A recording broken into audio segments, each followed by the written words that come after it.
Good evening, participants. It's great pleasure to me to welcome our guest speaker, Ms. Vaishnavi Harikanth. Ms. Vaishnavi is a proud alumnus. She has completed her graduation in computer science engineering in the year 2020. She is currently associated with Tata Consultancy Services as Associate System Engineer Trainee and Cyber Security Analyst as well.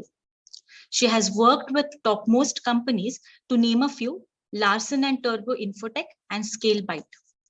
She is very well acquainted with data analytical tools like Pig-Latin, Hive, HBase, and Scoop. Ms. Vaishnavi has hands-on MapReduce programming using big data and Hadoop. Her top skills lie in C and C++ programming languages.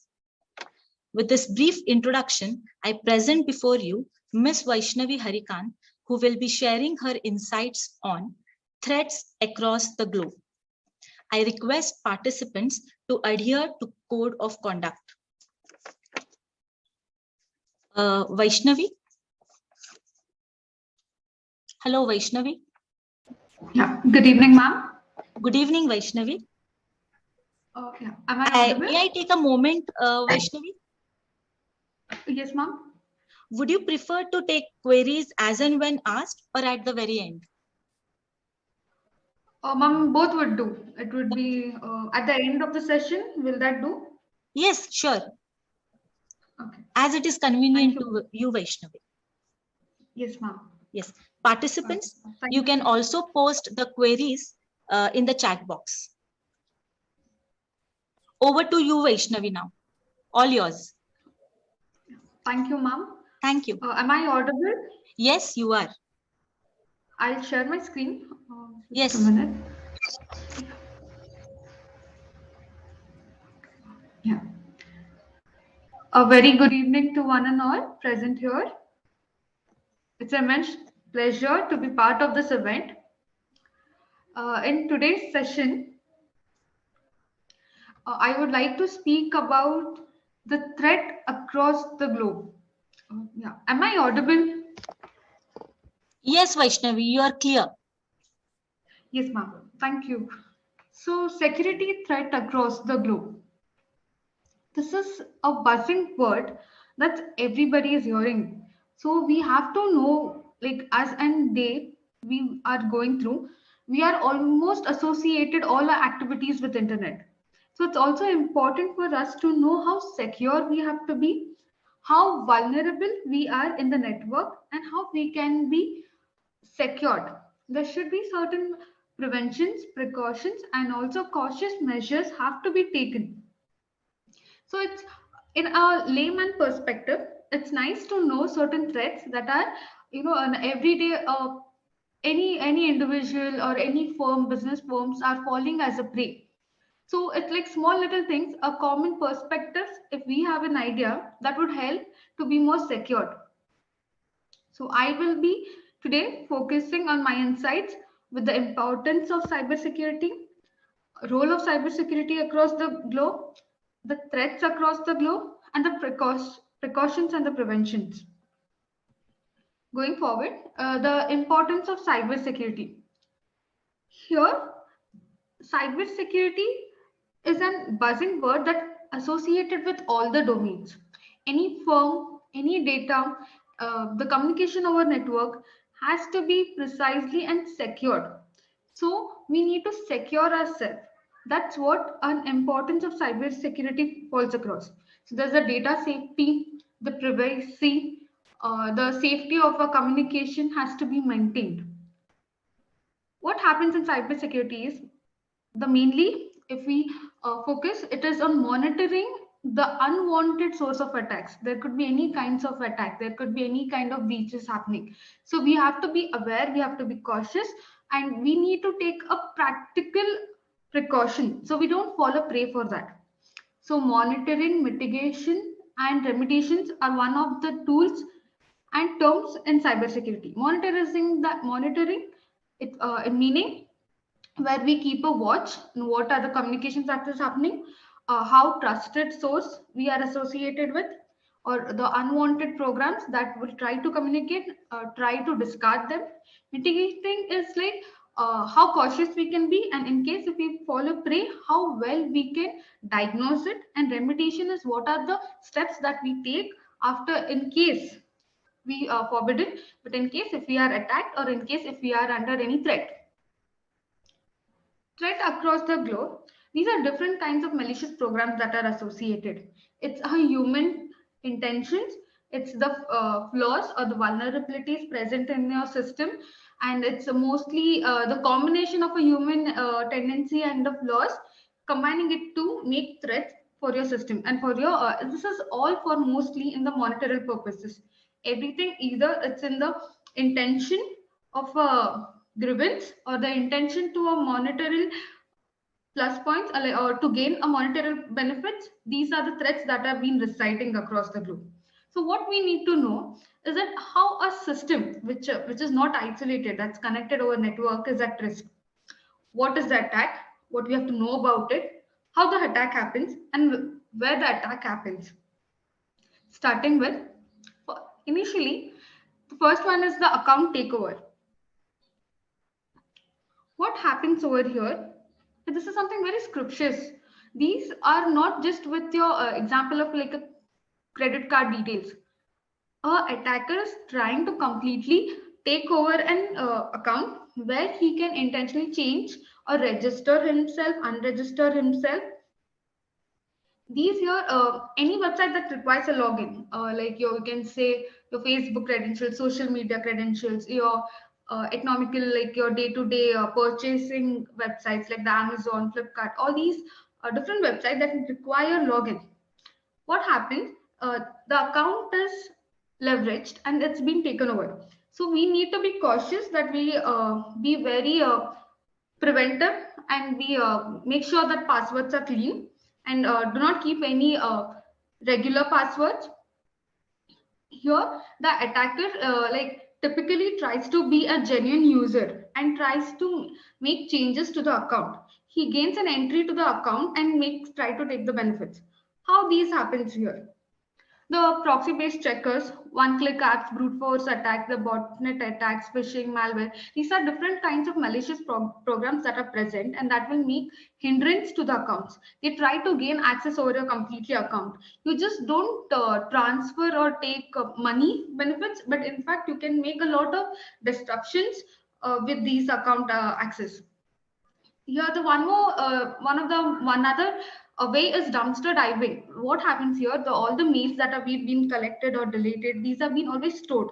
These are accessed at a server, several cloud storage management places. So we can take over these, or these data is collected, and from these there are attacks that will happen to take over the accounts. Then there's something called as in a deep web market. There, these account credentials are always sold for monetary purposes. So these are one of the ways where the attacks can happen. How these attacks happen, or where we can find these. It's the wherever there is an transactions, volume full of like financial, or there is any communication, where the transaction that takes place is a place where these attacks can be seen. Here, what happens here? They acquire the maximum credentials that we have. They call the personal informations. You can say your credit card numbers, your username, account details, email. These are all captured and being misused. Most of the time they happen to sell these over the black markets in the deep web, or you can just these are just for the monetary purpose that's been happening. One of the the threat that has been seen over here is from the Fitbit. In 2015, Fitbit fell for this threat where the account was hacked, where the complaint was raised stating that there's a device's fault and they were requested for a multiple replacement. So this had been a loss in 2015 for Fitbit. Then we have something called as advanced persistent threat. Advanced persistent threat is something that resides in your system for quite a long of time. The unauthorized access to a system. What happens here? The attackers try to manage and break in to the systems. Especially it is looked into any of your organizations that's required, or the organization that's trying to be harmed. These networks are being hindered. They gain access to these systems where they avoid detection and obtain information. These crucial informations are always monitored. They avoid detection, so they don't come under any detections. Like there are security tools that manage what are the, if there is any threat or if there is something unusual activity happening, they can be gathered and they can be triggered. But these try to avoid them, surpass them, and then try to access in the system. They're carried out by the criminals and nation states, mostly for the political espionage, which are their motives. Here, it's a more of the financial gain. Then here, what happens in advanced persistent threats? It's that these actors want to steal most of the insider and economical benefiting informations. Especially these are looked onto in a large perspective where nations come into picture. These are the government that's acting as a treasurer, where they will be looking more how they are associated and how they could hinder hinder and take a capture over the other benefits. How these happens over here is, here the escalation starts from a single computer, a system which is breached, a system that has been entitled to a malicious program. They try to connect over the whole network. One system that's under attack, they try to communicate over the different networks. Here, it could be helping to read any authentications with the database. These are the authentication with the networks that are working, the server connection that comes into picture. They, with the vigorous and continuous practicing and looking over, what they try to do is they capture which are the important accounts, appropriate permission, who will have the maximum credential access, which is the privileged account. They try to access them and they try to compromise with the assets. Here they also install backdoor programs. Backdoor programs are like, these could be viruses, trojans.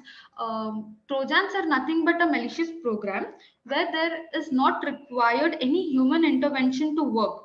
Whereas in viruses are something malicious program where a user has to interact, so they get activated. But whereas in trojans, once they are set up in your assets, you don't need to have any human interaction. They just start working as it is in your assets. So these are also placed so that in case if you change any password credentials, still they could access them. That's the reason how these advanced persistent threat works. These are an overview how they can access your systems. They are like, what are the ways they can come. These are in an aspected ways. These are all the different kinds of malicious programs that are trying to enter your network, they're trying to enter your assets. Where we can find these are maximum, these APTs, that is advanced persistent threat, are affiliated with or the most of the agencies associated with the government, and especially the sovereign states that are come across in the news. These are also for a these are looked down by in professional hackers also, who will be working for the governments or for large firms that are associated with the huge economical backgrounds. The state-sponsored hacking organizations there are present, which usually will take up these activities, and these resources that are available is also being sold over deep market. So these are the different places where we can see, and these are available at a large firm and an economically stabilized background. Then next we have the compromised credentials. These are one of the very common, but most happen to threat activities that are seen across.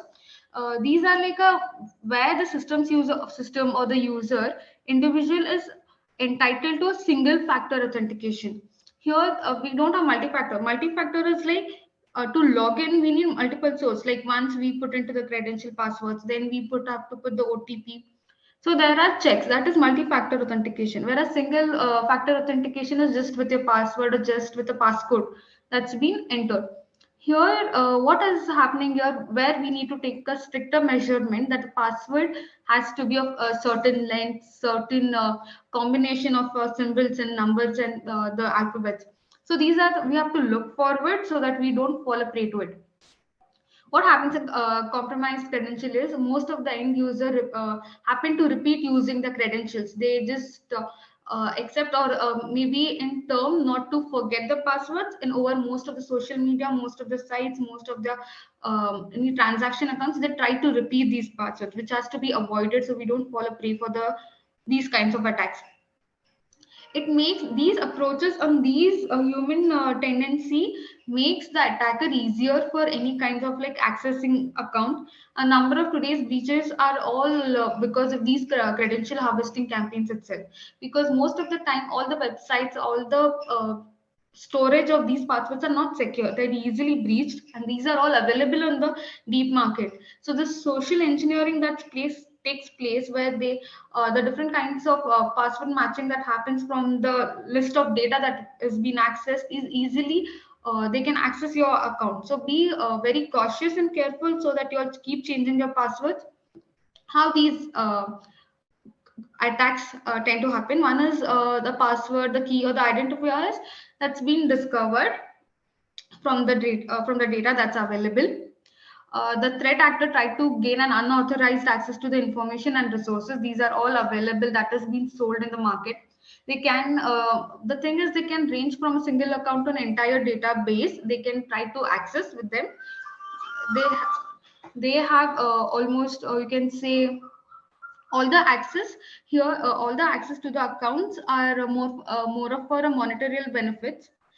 By leveraging a trusted account in the targeted resource organization, the actor can operate undetectedly. They are not recognized. They are just working, taking maximum benefits, and they try to exfiltrate it with the sensitive data.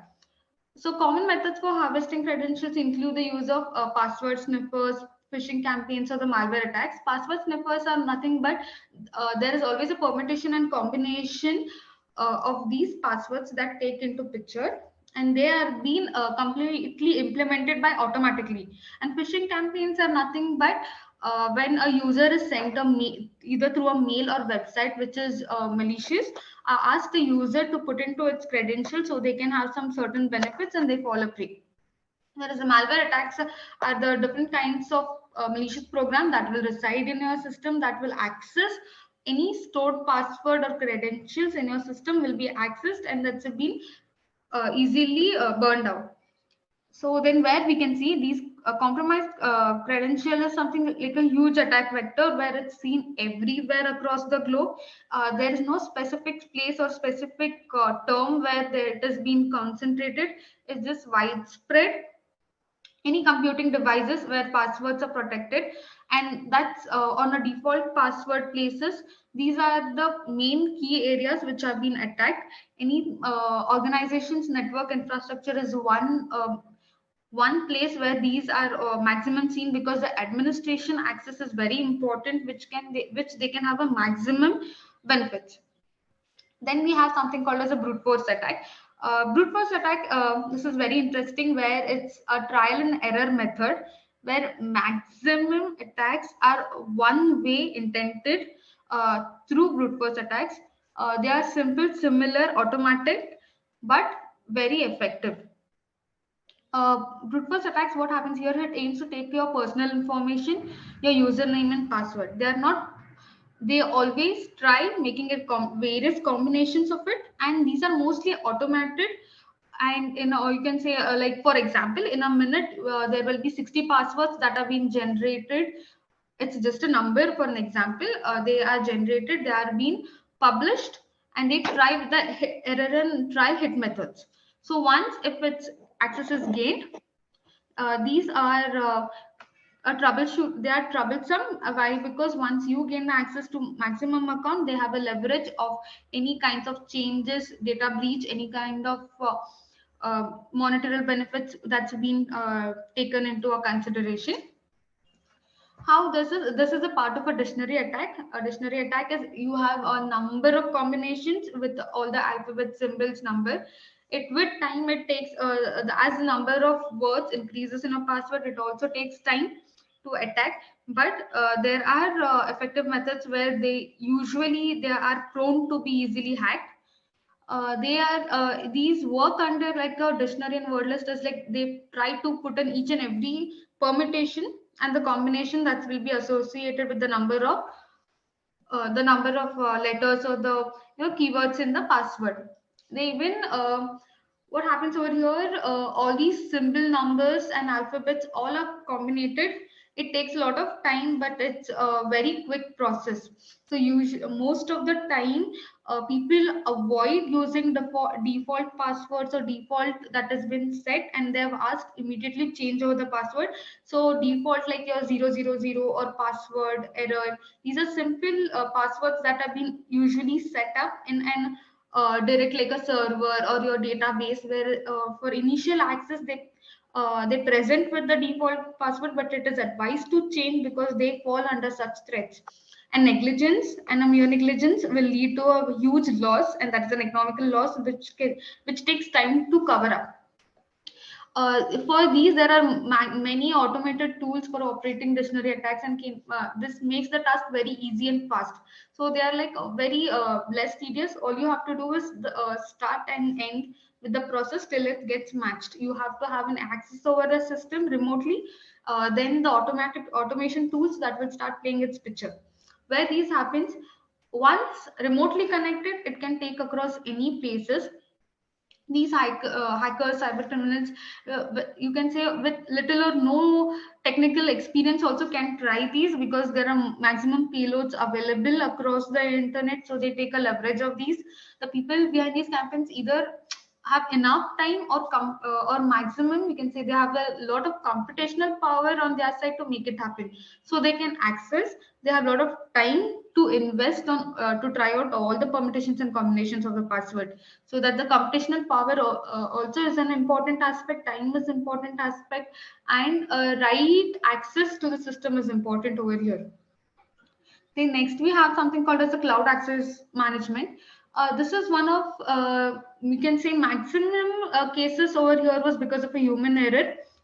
Here managing permission for the excuse me, managing permissions for the organization over here plays a very important and a key role. If it's managed incorrectly or any security credentials are not up to the mark, these are always under threat, where a data breach is one of the intentions. These breach can easily jeopardize the security of any kinds of data that's associated with the organization.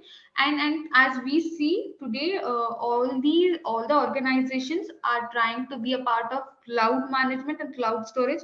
Either it's a public cloud services or the private cloud services, or we have a hybrid cloud services.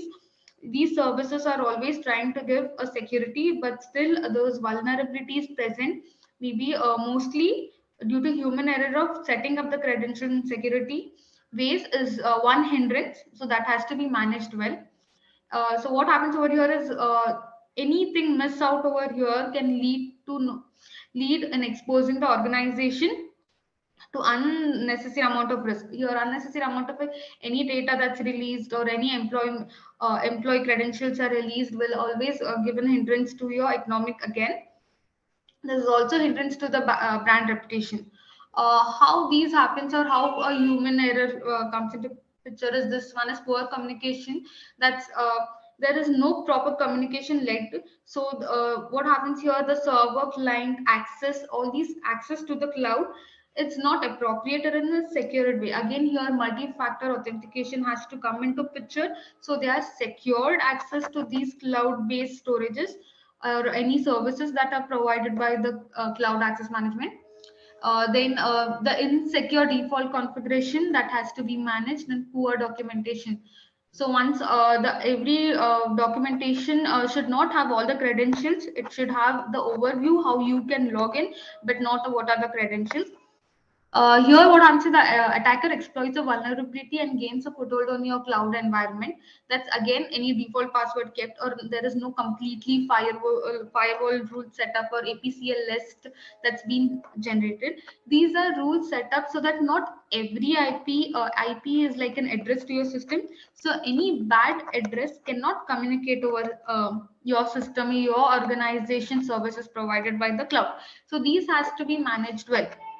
What happens over here is, if a communication is led by any IP, and especially some unsecure IP, this was an hindrance. So this is easily accessible to all your organization data, and that is a very major, we can say, hindrance. They can leverage the privileges that's been there and access to most of the remote entry points. Looking for insecure application that can be present, or the services that they give, they can again weaken the network controls. So they can all exfiltrate data while remaining undetected. This is one of the important security issue that we usually face during cloud access and cloud storage. That is, the they get undetected, and there should be certain measures taken that every communication is logged and the sources has to be checked. Example, in certain data analysis and data log sources, we have something called as in-house relay, where all the log source communications are stored, either associated with the tags, else the in-house relay will come into picture. Where these happens, any management organization that is misconfigured with the access taken from the cloud, or the services taken from the cloud, is one of the place where this is vulnerable. Occurs due to, most of the time it's due to human error, because there's a configuration and the right setup, right communication is not seen. So these are one of the issues that can be managed, also has to be taken care, so that the organization do not fall as a prey. Then we have something as a command and control. This is one of the very important aspect, and this is one where your whole system is controlled. It In command and control, what happens is the attacker takes control over a computer, so he can send commands from a remote access. These systems, once they are accessed, the attacker performs the reconnaissance activities. Reconnaissance activities are nothing but these activities is associated to find all the information in the system. All the system configuration informations are being leveraged. Once they are accessed, they move laterally across the network, so they can gather all the sensitive data that's been connected to the network. Most of the time is when a system is comes under such an attack, they try to contain it and the system is quarantined. But sometimes they, most of the time, they go undetected, and that's the reason most of the data breach we are seeing across in the journalism field that has been recently highlighted in the news at Dow Jones market. So these are one of the because of command and control attacks. Infrastructure to launch actual attacks, like what happened once there is a control over your system, there will be certain payloads set up in a system. So there are different type of malicious program that has been set up. All these infrastructures are being set up in the system, so they communicate over that organization network, and they try to hinder it, they try to access it, and all the beneficiaries that can be taken out will be considered, and the attack happens. How these perform, so most bad actors, they are the attackers, they get access to your system through phishing emails or installation of a malware. What happens is, always sometimes when we visit a unsecure website, or we take over, we just try to click on some malicious URL that's sent to us as an important emails, as an invoice that is sent to us. So we click, we fall a prey, and what happens, either certain payload gets downloaded. Payloads are nothing but a malicious program that will be set up in your system. These will be present. These systems will try to make an hindrance, so that network also is compromised. They try to establish a command and control channel that's used as like a proxy data between the compromised endpoint and the attacker. There's a communication channel that will always that's an undetected communication channel that will be making the attacker easy to access the data, and also set up such a malicious program that even if a password credentials are changed, there is again an connections set up by all these malicious unwanted programs. So these channels completely rely on commands, and commands are usually using your PowerShell or the terminal access. So these how the compromised endpoints is one of the target where they are the source of their data, and these are almost seen across throughout the globe. They are anywhere and everywhere. but they don't want you to know that. So they are never like easily detected. They have a lot of these are performed from an highly expert admin, a complete who has an thorough knowledge in the administration and the system administration level, who knows the complete configurations, who can just to work on the terminal and commands. The communication is critical here because what happened, hacker use techniques, so they it looks a very obvious and a non-suspicious program working, but that is a part of a hacking system, that's a part of a hackers and attackers that are trying to communicate and compromising the system. They often try to log the activities, so what as long as possible, they try, what happens over here is um, they be undetected, so they don't be caught and they can reside for a long number of time and take the all the benefits that they can access from the network, and just wandering around the whole network and relying on a variety of techniques to communicate over these channels. There are different techniques that will come, all the again these to initiate an any compromised system. Initiation will start with these phishing mails, or you can say wire attacks, or the website compromised website, or a user credentials that's just been defaultly put up into some of the websites. These are the methods where the command and control will come into picture. Then we have something called as cross site scripting. What happens over here, it's like an one of the term like an SQL injections where the websites are compromised. Here attackers mainly uses a web application to send a malicious code, and the other flaws in the website that easily accessible makes the system vulnerable, or it makes the user go and go to such malicious websites and access them. What happened here, it generates input from the user without validating and encoding it.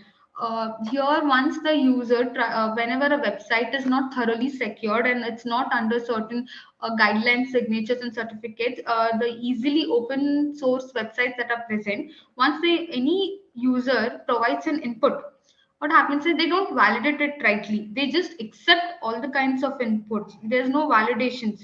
So without validation, these inputs can be any kind of queries. Once the system runs that accepting the query, there can be changes made to the website, there can be changes made in your system too. These could hinder your databases that are being connected with the websites. These can access your different kinds of storage devices. These can provide an access to the network. It access all your web cookies, your session tokens, maybe your password that's stored in the session. It will take the leverage of all your activities to spy on them. So the scripts can even rewrite the content of the HTML page, where you maybe you have put certain set of information on your HTML page, but they can be really written or they can be changed. So these are one of the you can say these are the malicious activities that are taking place with the cross-site scripting. And there are two types of these cross-site scripting attacks. One is the stored and reflected. What happens is stored is a HTML page. Once you click on a page or once you are in the page, automatically these malicious programs start working. Whereas in an reflected one, until unless you don't try to communicate with the page, the malicious program won't work. So you have to either search a result page, or you have to communicate, or you have to you can say there should be a request that has to be sent, then these malicious programs come into picture. Previously, it was very easily and there are maximum attacks happening because of the cross-site scripting. But now, due to a secured HTTPS, SSL certificates that are signatured certificates, because of these, all these websites are being reduced. All these website attacks have been reduced, but still there are maximum. We can see still in day-to-day. Sometimes a human error or negligence has made this still a possible activity. The common vulnerabilities and exposures to databases were like almost seen 14,000 kinds of vulnerabilities were discovered, and these are all associated with the cross-site scripting. These are something very easily and human negligence can lead to these kinds of attacks and can be a prey for that. Then we have something called as DOS attack. Yeah. Are there any questions still for now? So far, Vaishnavi, we do not have any questions. You can move further. Okay. Then we have something called as DOS attack. What we want to know over here is a network is tried whenever a network is providing a service. There's always a client and a server. A service, something that provides the services. Maybe you need to access certain data, you need to access certain computational power. These are hindered. What in the attackers seek to make a machine or network completely blank and inaccessible. So the main important user who want to make benefits or either monetarily who is working, who wants to take an appropriate service from the server is being hindered because they try to send a continuous request to the services that server becomes blank and they don't respond to it. DOS attacks can be executed either by flooding the network with traffic or by sending information that triggers a system to slow down. Here, it is continuously sending requests. So the unwanted users, the unwanted who are not associated with that organization, try to make a continuous request. So the server usually is configured to first come first serve basis. They fail to acknowledge all the services to be provided and they fail to acknowledge the genuine ones. So because of these, DOS attack is one where most necessary time where the service has to be provided quickly. Example, your e-commerce site, which comes into picture, where sometimes to brand reputation has been in order to hinder the brand reputations, they try to attack, such kinds of attacks are visible. All the high profile organizations with like popular brands, the public facing websites which are genuine websites which needs a lot of services are hindered because just to put down their name or to make an economical imbalance. Extensive damage to the victim is over here because their continuous loss. There is a cost cutting, then the cleanup cost and the recovery cost is high that has to be covered quick. Then the reputation of that particular organization has to come up. So these are all the picturized, we can say, in the characteristics which was hindering the organization's role. So DOS attack is one of the, you can say it's something mainly that's visible over most of the times. We feel it is simple but highly effective. How these DOS attack works. One is by flooding or crashing the targeted networks. Here, they try to bombard with a huge amount of requests, causing them to slow down or shut down. So, various flood attacks include like buffer overflows. These are ICMP floods and sync flood attacks. These are like types of various kinds of requests come. There's just not one particular a computational or a service provided request. It's just they try to establish a communication with the service side and they try to maintain a deadlock state for the service side, so they don't come over it by establishing an unwanted communication. So bad actors are the attackers. They try to exploit system vulnerabilities with the malware, either trying to set up again are trying to set up a payload, a malicious payload once the communication is set up, so they totally make their services invital and disrupt the subsystems. These are observed anywhere in the world, anywhere there is this economy and brand reputation that comes into picture. These are the targets. Attackers can easily mask their whereabouts because of different types of VPN. We have virtual private networks that have been connected. They try to just mask themselves, provide it as a continuously changing IPs have been provided. So they usually, most of the time, these victims are hidden. They execute malware and conduct other nefarious deeds. They are completely maximum, and most of the time it's for the monetary gains, and that's how the so they it's most of the time it's gone undetected because of their all the virtual private networks they are being connected and associated with. So there are different types of tactics and techniques that comes into picture in DOS. There is again similar to this the dynamic attacks also that comes into picture. They are also similar, where their request flow is uncontrolled, and these are few of the ways where they are accessing, and a few of the ways of their attack methods. Then we have something called as host redirection. In host redirection, what happens here? Um, Sometimes we try to find, or we try to access a website. They are being redirected to a different website. Maybe a little flaws in the URL names. Like example, we have something called as facebook.com. Instead of in facebook.com, we use the spelling face, FACEBOOK.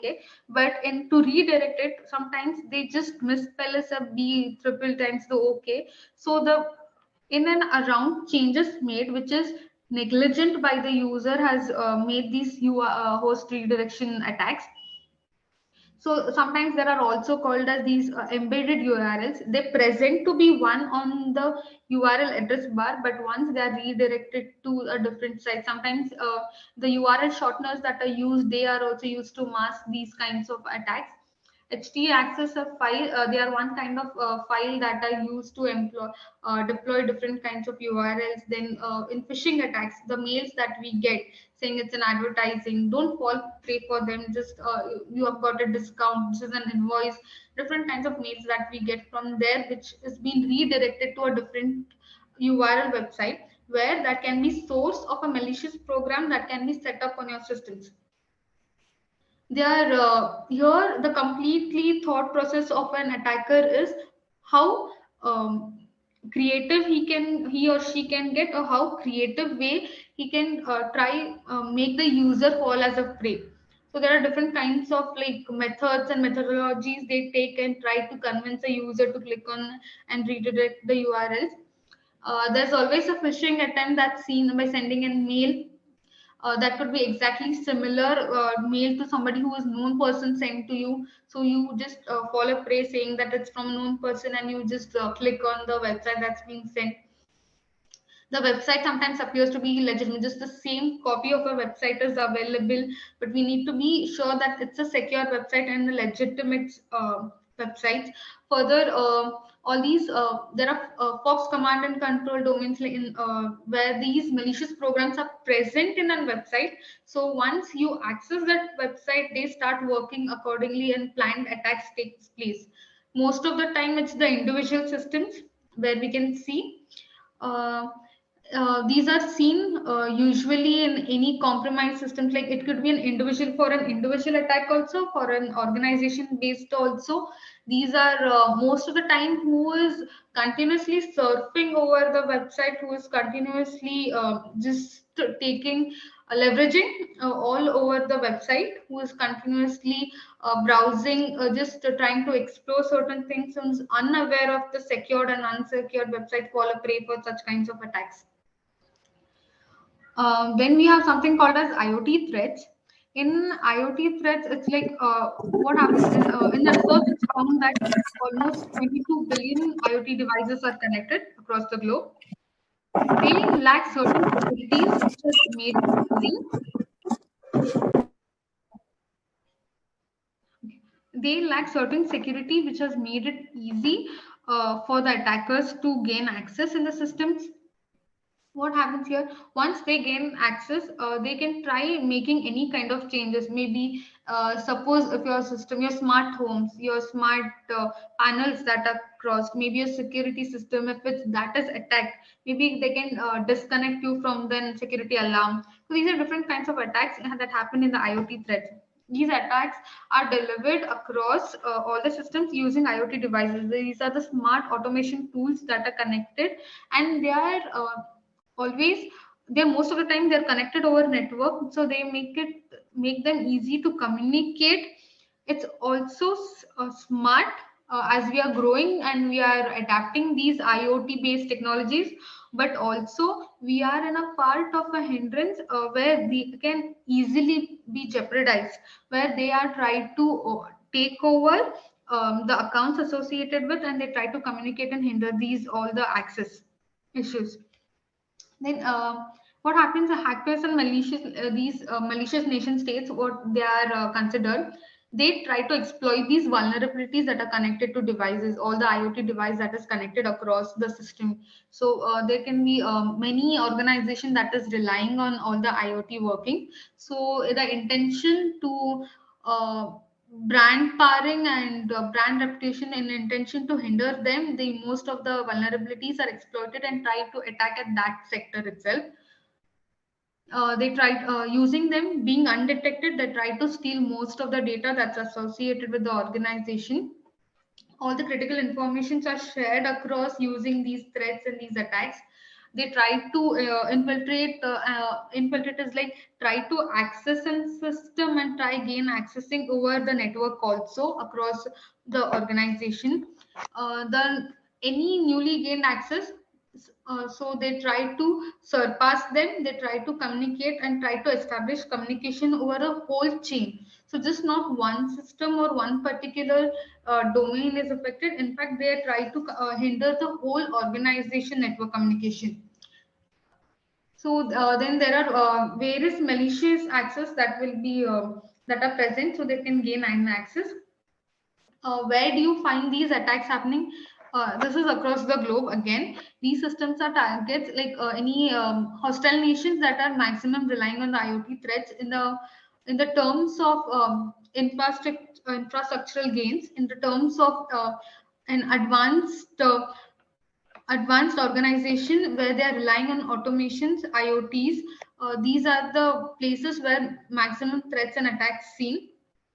So they are widespread, and most of the countries are relying on IoT based sectors, IoT based working. So they are also under the hindrance that they could be, if it's not secured and if it's not completely not vulnerable, or there is no flaw detected, they can be under threats. What we can see over here is in maximum in IoT threats and complete automation can be suspected to certain vulnerabilities, where complete automation where we are not aware how the securities are not patched can lead to these kinds of IoT threats. Then we have something called as malicious PowerShell. In malicious PowerShell, what we need to know is it's a complete and a command line tool that's present in every system. So this allows an administration level access to the system. So these are the users can change the system settings, the configurations. Here, the command line interface offers a range of tools and flexibilities, like what kind of application can run on the system, what kind of application can be accessed in the system. So these all can be controlled from the PowerShell.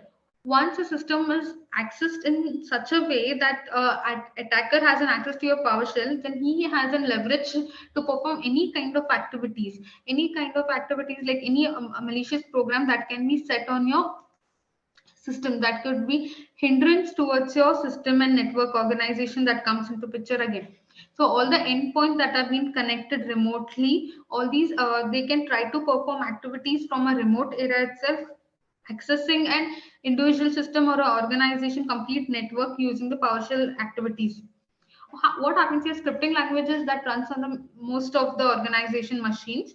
These companies that lack monitoring code endpoints, we not all the codes that are executed is monitored, so that makes an easy access for the attackers, and it becomes very easier to take the control and root in the system. So malware doesn't need to be installed over here directly you have an access to the PowerShell, so all the commands that can be executed to make any changes that's required, or to check on all the data that's been associated.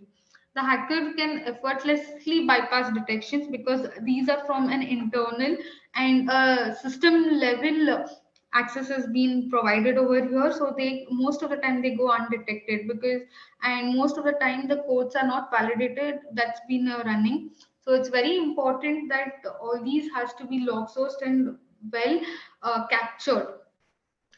This is a very sophisticated method. This is not easy for any non-technical person to take. These are carried away by highly professional, well-trained, and who has a complete hands-on experience with the partial and system level grouping, where they can access over the system, and where they can try to initiate any kinds of attacks, and these are very observed in organizations that are completely most probably working with the computational parts, and where the mainframes and the supercomputers, these kind of associated level leverages are seen. Then the adapter, like it's very difficult for them to track down, because this is at a very supreme level in the PowerShell activities. Commands are quick and they are at instantaneously initiated, and this is they just try to access all the kinds of data, and that's how it's been troublesome, and the organization is at a loss. Then we have something called as parse the hash. Here, most of the time, example in Windows system, even when we Windows system or the Microsoft certain services that are provided, all the passwords are not immediately stored as password. They are being encrypted as a hash, and the hash value is being stored. So, and what happens here? An attacker tries to get authentication and get uses of these different kinds of hash value. They try to access and gain over the hash value. There are like types of hash. That is, one is NTLM and landman hash, where they try to, it's a method where you encrypt the password in normal text into an encrypted form. These hashes are replaced the original passwords. The hacker has a valid, what happens from the various attacking methods, the hacker has an access to the valid username along with the password hash value. So they, irrespective of the password, they try to gain access over the systems. So they perform certain actions on a local and remote systems. Using the NTLM authentication, it was priorly it was believed to be secure. Now, but there are flaws that has been identified, and it's not that secure. They try to gain over these hash codes, and they try to enter the system. uh, uh, a user's password is never submitted in a clear text. They always encrypted. So as an hash response is being vulnerable. These hash response authentication scheme is all, what happens is they are leveraged. They have been accessed by the attackers, and they use these credentials to gain access over the system and process with the attacks. This is one of the very sophisticated method where you have to know the working of the encryption, where you have to know different kinds of entitles that come into picture, where the different kinds of methodologies that are generates these kinds of hash, where they have to be matched. These again, it's a mathematical process that takes place. Algorithms are complicated. You have to be a complete technician to know and to trace the process of leveraging these hash codes. These are executed by like organized and a highly trained organization, highly trained activities, activized hackers who comes into picture. They are all completely trained, and they have a lot of a domain knowledge is very necessary for these kinds of activities to take place. Then we have something called as phishing. These are most of the organizations what happen fall under these types of attacks. That here the employees are tricked by the most of the attackers, saying that they are the genuine consumers, and they are sent a mail where that are tricked to click on the URLs, or often driving them to bogus sites, or they are being redirected to different fake sites from where these attacks takes place. The most of the time what happens is they try to portray to be a genuine consumer side or a client side, where they ask where they request for their credentials, and so happens that the employees or the user fall prey for these and provide the required credentials. These credentials are then misused. They try to log into certain access. These employee credentials could be for anything, like it could be from cloud storage services, they could be for an database administration user credentials, they can be for different kinds of credentials for every access is always with the user, and they can be misused. Maybe sometimes they are prone, and they are made falsely to believe that it's a genuine website and a genuine connection tunnel that's been established. So once these they have been gained, or how this phishing takes place, maybe either by genuine client mails, either by pop-ups on the systems are just generated, where continuous monitoring about a user response and a continuous monitoring about a user activities generates a particular type of mail for them. They try to just copy exactly and make a bogus site where they try to initiate these kinds of attacks. Once these attacks are initiated, they try to establish, or they try to send a malicious code on the system. So they keep a watch. So once they keep a watch, they try to communicate over different systems that have been connected to that particular system. So the connections again widespread and the attack is taken place.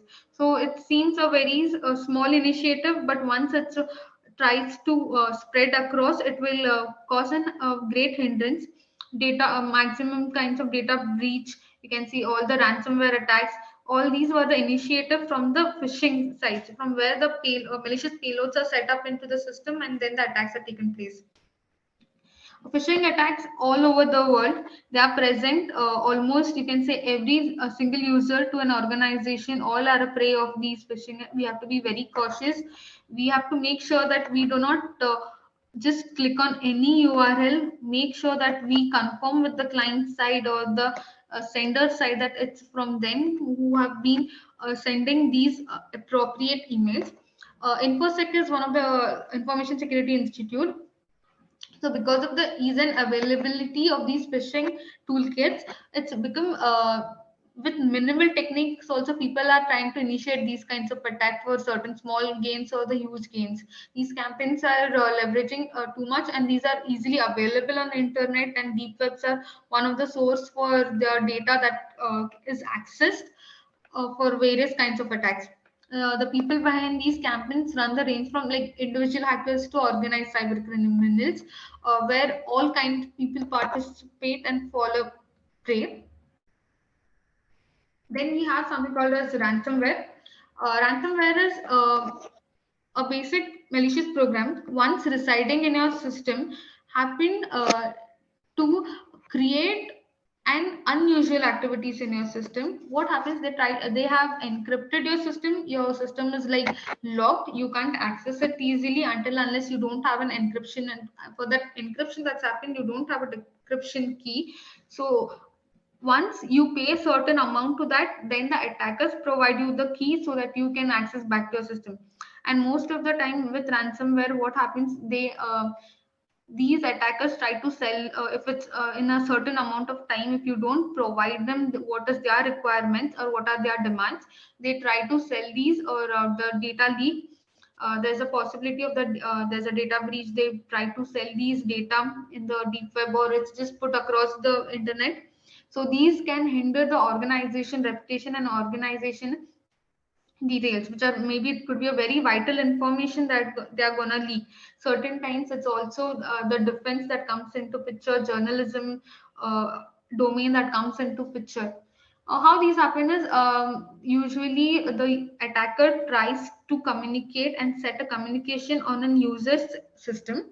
Here, they try to send a malicious code that gets undetected, and once it gets resided on the system, it plays its vital certain kinds of algorithms that's been associated with it, where it encrypts all the data, or it encrypts the from a root level. It tries to encrypt the system access. So once a certain then once these are completely encrypted, there's a pop-up saying that either you're completely been captured, or they are redirected to URL where they say you have been attacked and you have to pay certain kinds of there is certain type of demand that uh, they have to take care of, else they will be under either they lose up their data, or either they'll be under a data breach process. So these are across anywhere there is a monetary again, wherever there is a monetary benefits, these kinds of attacks is seen. Any organization that is making economically boosting over the time period for money, these are under attack, and these are maximum carried out for monetary purposes only. Maximum who are carrying out these are all for money beneficiaries. So these are seen across all the organizations and all the money making firms. Then we have something called a social engineering attack. It's a malicious activity that's taking place on an uh, psychological effects. How you could easily trick an individual. It is not necessary that you have to be in front of a system to be get attacked. Like every day in day to day, we get call like you have a credit card approval, you have a certain bonus points that's been there, so give me your you can just give your account number so we can process with the kinds of discounts that have been associated, or your with zero paper credit cards initiatives. All these are different kinds of how they try to manipulate with an individual and a human psychology. These are the different kinds of methods they try to implement. There are various kinds, there are various methods they try to communicate with the user. They just at a need, the fear of missing out and the need of a particular instance, pressure is being generated on the user. Such a in such a pressure, the user, it's a user's decision whether to accept or deny, and sometimes people fall for the such kind of prey and be under that kind of attack. So what happens over here is, uh, usually a person most of the time falls for such kind of pressure. They just happen to leak out the user credentials. You can say they just give out the credentials, or they just click on the URL, or they just follow the steps that have been uh, targeted, they have been targeted to, and they fall under prey. How these happen is, it's a completely human interaction is involved. These are all what an individual provides. It's in the extensive of the attack is all based on human interventions and how much details are being provided. This is like there is a digital social engineering. What happens here? The potential points of entry from where, like what credentials are being shared, how much of information is being leaked, what how weak is the security protocols, or how unsecured your system can be, or your level of entrance is unsecured, so that could lead them to easily interact and easily enter into your systems. The attacker gains the victims. How here is, they try to gain the victim's trust and provide a stimuli, so they can be pressurized and they can have an access over their credentials. Where we can find these social engineering attacks are again in the phishing mails we can see across the globe. Any discount advertisements that we find, we can see any posters, advertisements in a website, the unsecure website that's been seeing. They say that you have won a lottery, you have won a certain kind of access, a privilege access being provided to you. If you just check onto this domain, you have a lot of offers providing. So these are the sources of having the economical and monetary benefits. These kinds of attacks are seen, and usually any individual can fall a prey to. So we need to be very cautious what kinds of domains we are visiting, what kinds of domains we will be interacting. Then we have something called as spyware. These are maximum seen in the places on the these are all the competitive organizations that comes into picture. Here a bot, or you can say any program is being set up in a system, so they can keep a watch what activities are taking place. So they can gain all the insider details, informations that could be leaked later. They most of the time they go undetected. They could capture your bank account details or the information, very keen vital informations. So there are different kinds of spyware that they exist, and each have a different kind of unique codes that will be associated, and each will have a different task to be performed. Either they capture a set of system information, they capture the communication of one system to other system networks. Try to capture all the passwords at a certain level. They try to capture all the at what level your system is active and what level system is sleeping. So different time frames are being recorded. So all these has to be recorded and stored, and they have to be undetected. These are a very keen and a technical perspective way of attack, where mostly seen in the organizations, again for the brand reputation and monetary benefits. These kinds of attacks are carried out. Data leakage is one of the you can say one of the response from the spyware. It can take over your device, and it can almost exfiltrate all the kinds of data and the personal information that's stored. So something, and it will be like an obvious uh, program running on a system which will go unnoticed.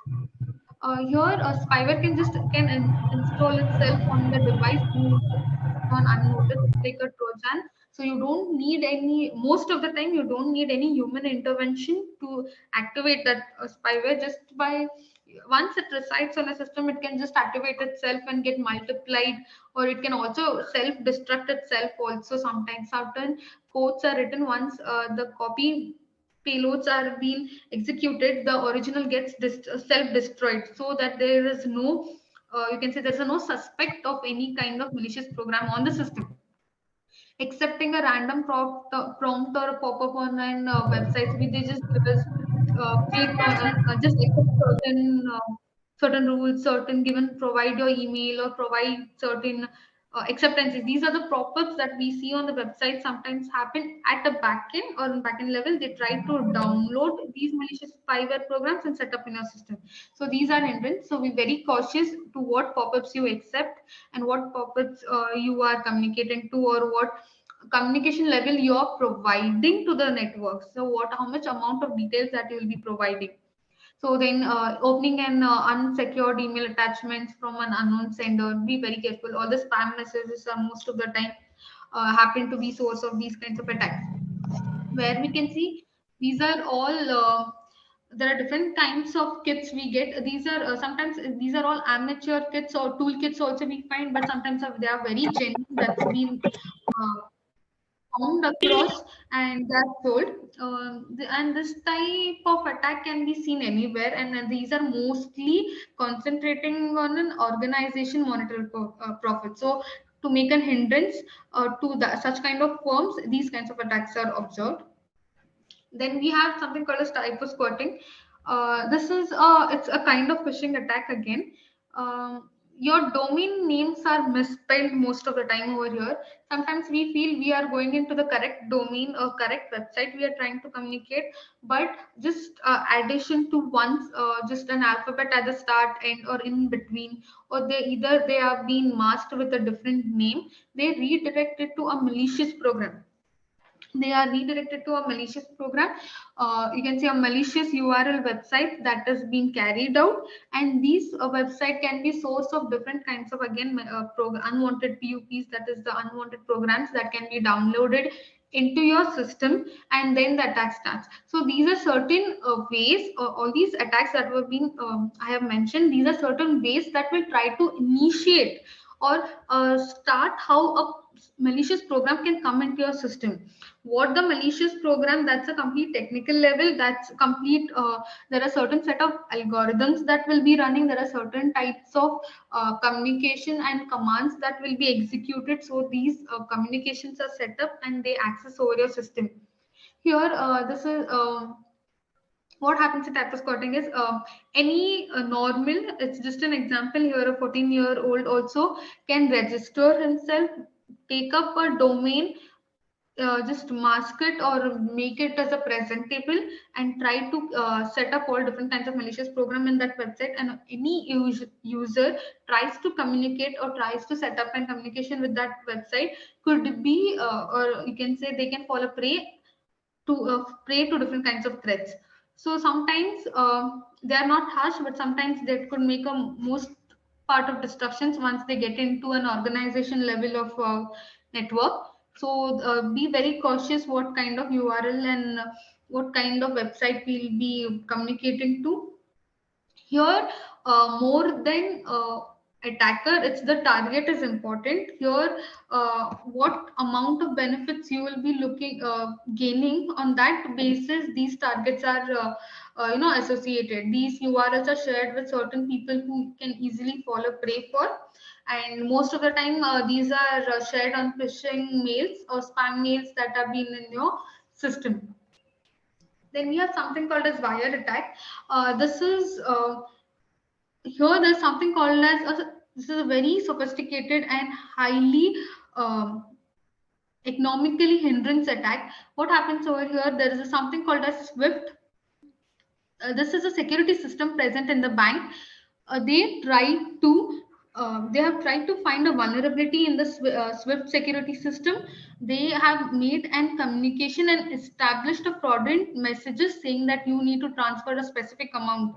And on these, there are a lot of you can say there was an attack where almost 83 billion transactions were seen, and these transactions from were seen to certain Philippine accounts, and they were unknown. Still, the most of the money is not gained back. So these are the hindrance, and these are technical issue vulnerabilities found in the SwiftWire security systems. So how these malware bypass the local security system where they go undetected, and they initiate a request for transfer of money. So from once they gain an access, the request that has been sent to the bank or the monetary funds, they accept and make the certain you can say make the exchange or transactions will be initiated. So these flaws were so easily recognized and took an advantage, and so it's a huge money loss from the country's side. So these are one of the aspects of the threat where the vulnerabilities that are present are easily exploited and taking advantage of. So the any highly organized this is from a part of an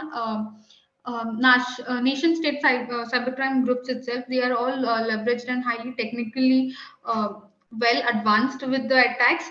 These groups have the necessary infrastructures and these resources. They have a backup. They have a complete access over highly thorough and computational infrastructures. These high value wire attacks, like they are at the institutions, they are performed with most robust systems. Say they don't and most of the time what happens here, it's observed that it's likely from an insider these attacks have been initiated, where they have given the certain credentials for leaked. Then we have something called as the zero day exploit. Zero day, it is at a core level. These are everyday. We can say as day passes, this is one of an attacks that are seen across the globe. These weakens the piece of a software or a computer network. Here, it's not easily identifiable. Hackers, as soon they take advantage as soon as or immediate once they get into the any vulnerability, or immediate they get into the system, they take the leverage of it and they try to start initiating attacks. So they didn't reside for long time or start collecting all the data. They just try to initiate what kinds of advantage they could be taking. That here the term zero refers to the same day attack, and like window in which these vulnerabilities of abuse. So once the vulnerability is found, they immediately take actions onto it. And once these vulnerabilities exploited, on what nature or how much intense is this vulnerability, the effects and the attacks are taken place. So there is a pattern that's been followed for these kind of attacks. So first the hacker once scans the code. So once the code is something, a system that will be running or any application that is running. So once these code is scanned and once there is any vulnerability found, these are being total taken into consideration.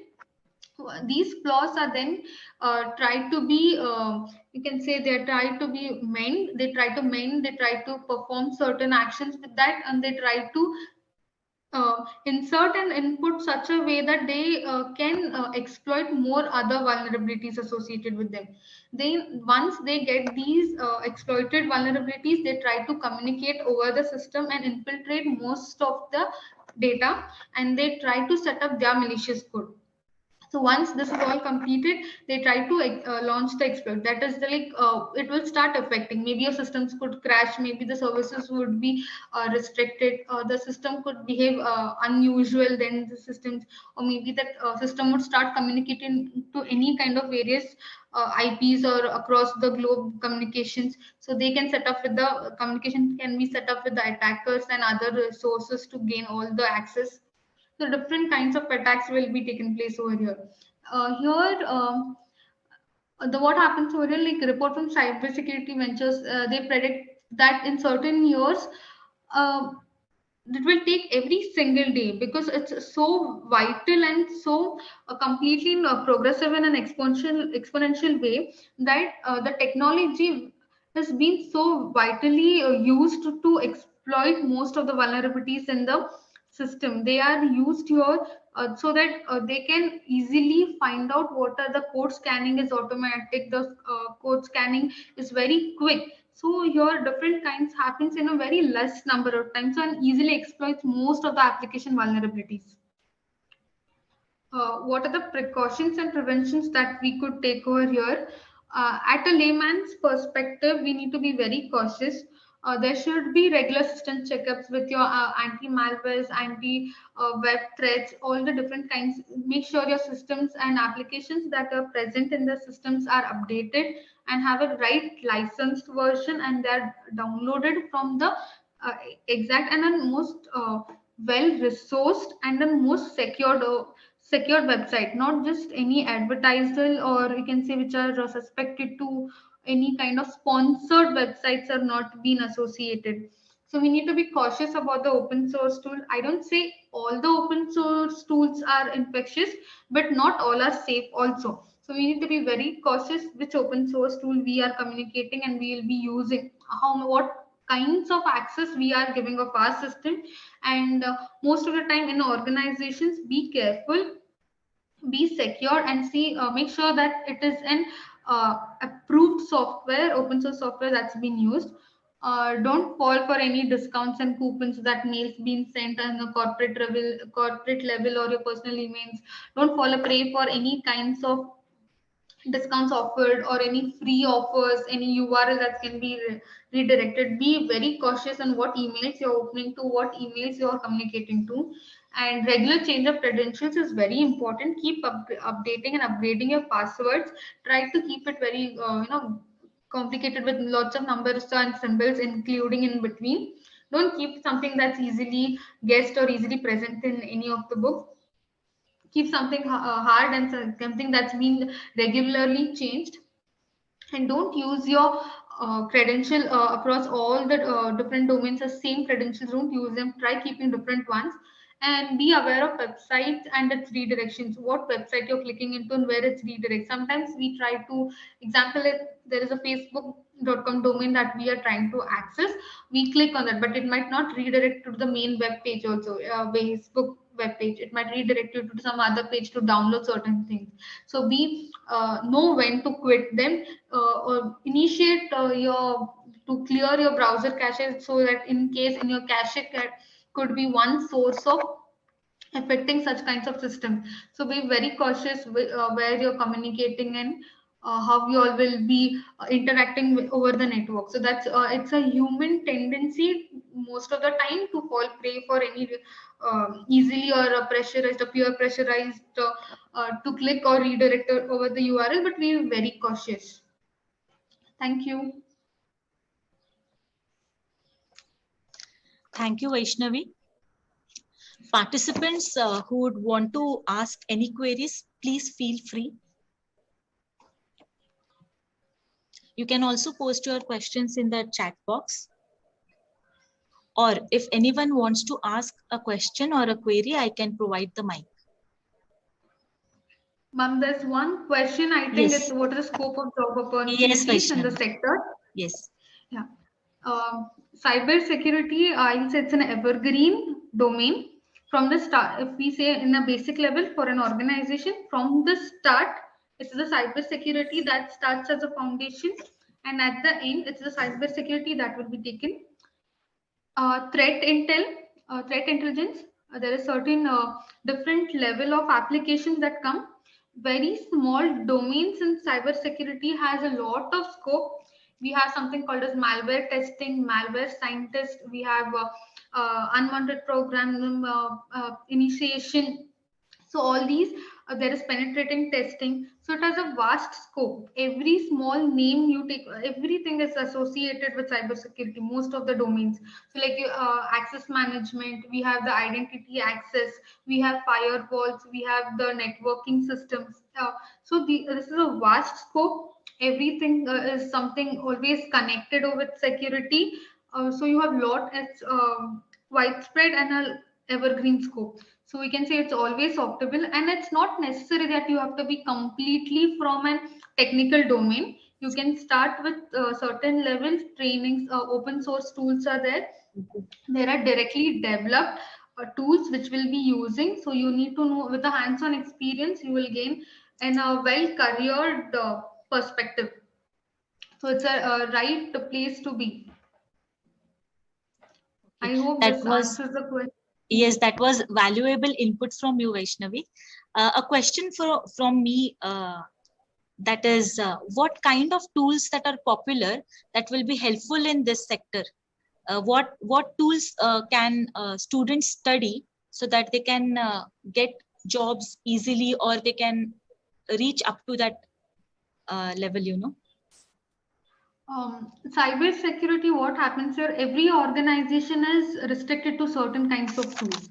What can help them is there are certain open source tools like for learning, IBM QRadar. Then we have something called as Qualys Partner. These are security tools that are used as SOC and SIM tools. What happens over here is we will be monitoring the different kinds of malware alerts or the network alerts that will be picturized, or that is something initiates saying that there is a hindrance. What we need to do is we need to know which tools to be accessed when and how, so we can find more about the IPs. So in an alert, if there is a malware alert that's been triggered, any individual, it's a very basic level of at a SOC and SIM level, we will be monitoring the alert. So in alert, certain details we get, like in a system of an IP has downloaded a malware program or a malware application that is suspected to be malware, and this communication is established with certain domain. So we need to check the reputation of the domain. To check the reputation of the domain, we see most of the open source vital kinds of applications, like we have virus total, we have abuse IP, we have void IP. So these are different kinds of place. It's an open source place where we can check how genuine the IP and domain is. Then there are certain open source tools and applications where we can check what these domain do. Example, we have something called as AnyRun and browser link, where we can check certain domains. When once we apply these domain there, they tell what is the behavior of that website, what the website do, what are the credentials it is accessing. It's like a sandbox environment that happens in a VMware, and it gives us, it projects us the picture. So what are the inputs taken, what are the outputs, where the URL is being redirected. So the most important over here is to know where to go, and the right open source tools like these virus total, IP abuse, void IPs, who is domain, who is lookup domains, any run, browser link. There are many open source tools like that, so we should be aware. And the tools that particularly looked, we can say there is trainings with IBM QRadar and Qualys partners, but all organizations have their restricted ways of communicating for SOC and SIM tools. And one more is Palo Alto Networks have a good open source tools for learning. They can access over there. So they can have an initial training and initial study materials. I hope this answers the Yes, question. Vaishnavi, thank you so much. Thank you so much. I would like to take this opportunity to thank you, Vaishnavi, for such an informative session, and for giving your valuable inputs, and also sharing your valuable knowledge. Grateful that you spared time to share your knowledge with us, Vaishnavi. Thank you, Mom, and thank you, college, for this. And it's an immense pleasure for me to be part of this event and provide my insights. Hope these have helped, and hope I could be. If there are any queries, you all could connect over LinkedIn, and please feel free to communicate. And I hope I could make the best for you all. Thank you. Certainly. I'm sure the participants will be immensely benefited by this session.